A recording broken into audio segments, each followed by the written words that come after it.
نحمدہ ونصلی علی رسولہ الکریم اما بعد۔ ادب حدیث، ادب رسول صلی اللہ علیہ وسلم کے بارے میں امام ابو حنیفہ رحمۃ اللہ علیہ کا ایک واقعہ بہت مشہور ہے۔ آپ کو امام اعظم بھی کہتے ہیں۔ حضرت امام اعظم ابو حنیفہ رحمۃ اللہ علیہ اپنی والدہ کا بہت ادب و احترام کیا کرتے تھے۔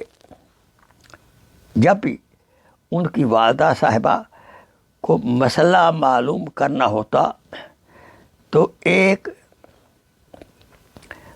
عمر رسیدہ فقیہ سے ہی پوچھتی اور اپنے بیٹے سے نہ پوچھتی۔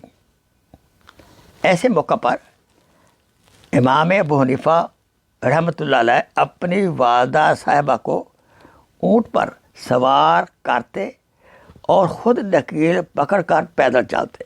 سبحان اللہ۔ جب لوگ دیکھتے تو ادب احترام کی وجہ سے راستے کے دونوں طرف کھڑے ہو کر سلام عرض کرتے۔ امام اعظم ابو حنیفہ رحمۃ اللہ علیہ کی والدہ ان سے مسئلہ دریافت نہ کرتی، یعنی اب اپنے بیٹے سے مسئلہ دریافت نہ کرتی۔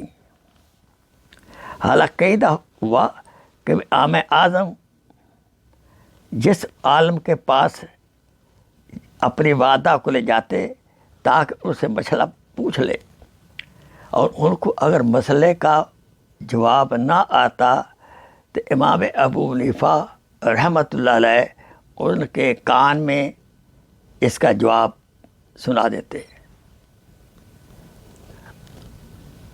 لیکن ادب حدیث یہ ہے، ادب والدہ یہ ہے کہ والدہ کو یہ نہ کہا کہ آپ کا بیٹا بھی حدیث کا ماہر ہے، مجھ سے پوچھ لیا کرو۔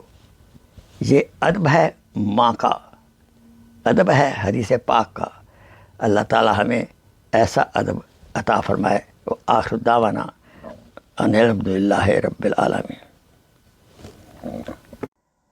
Please share this video as a صدقہ جاریہ۔ جزاک اللہ خیر۔